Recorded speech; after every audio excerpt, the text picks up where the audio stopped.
The King of Pop has a rival. Hello, my name is Bonnie Gunther, and I will be telling you about Taylor Swift's rise to fame. She was born in 1989 on December 13th. She has 11 studio albums, 4 re-recordings, 5 extended plays, and 4 live albums. A big part of Taylor Swift's past is her exes, but she was always in the public eye. John Mayer is one of her exes, and his scandal, so to speak, was having a 20 years age gap against Taylor. She was not only 19 at the time, whereas he was 39, and he took advantage of her in a big way. Next, I chose to highlight Jake Gyllenhaal, who has a 10-minute song written about him called All Too Well. Ultimately, is about how he was not committed to the relationship at all, and she was. Some skeptics think that ultimately Taylor gave a lot to Jake Gyllenhaal, whereas he gave her nothing. Forbes ended up writing, the Femme Catholic Church ended up writing, Swift has all but confirmed that the song's chronicles and our belief but intense 3-month-long love affair with Jake Gyllenhaal and her emotional turmoil as she recovers. Then I've chosen to highlight Harry Styles, who has half an album written about him, which is called 1989. Pretty much just about him like cheating on her and not being, again, committed to the relationship. Unfortunately, that does seem to be a theme with Taylor. But getting into like her music past and not just her exes, she had an owner of like all of her records, as most musicians do that have just like a record company that get part of the income. However, Scooter Braun, the owner of the record label Big Machines,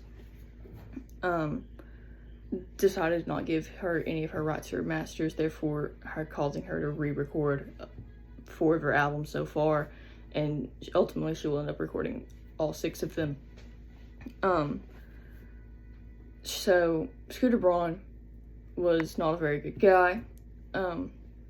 Forbes wrote, "For years I've pleaded for the chance to my own work. Instead, I was given an opportunity to sign back up to Big Machines and earn 1 album at a time for every new one I turn in."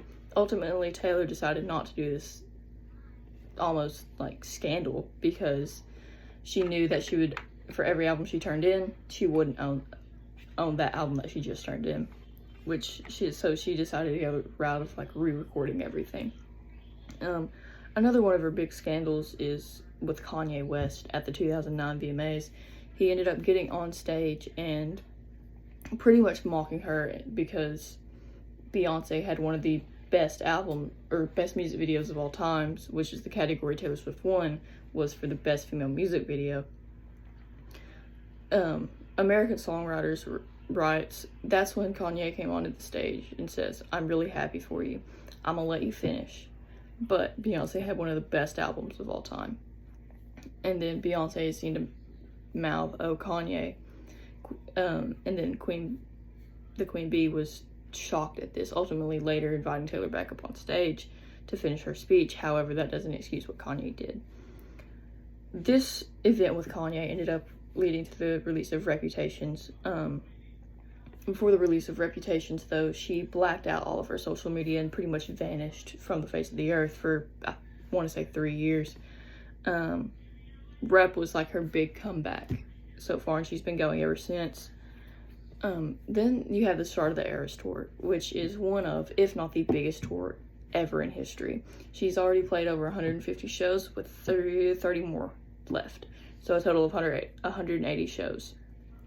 It is as big, if not bigger, than Michael Jackson. There were 50,000 outside of the stadium at one point, and AOL writes, "We were lucky to get to play the show for 74,000 beautiful people in the stadium, and if the reports are correct, 50,000 beautiful people outside of the stadium," Taylor Swift says. And what makes some of this so special is just how Taylor plays surprise songs at every single show and like switches up the playlist at every single show.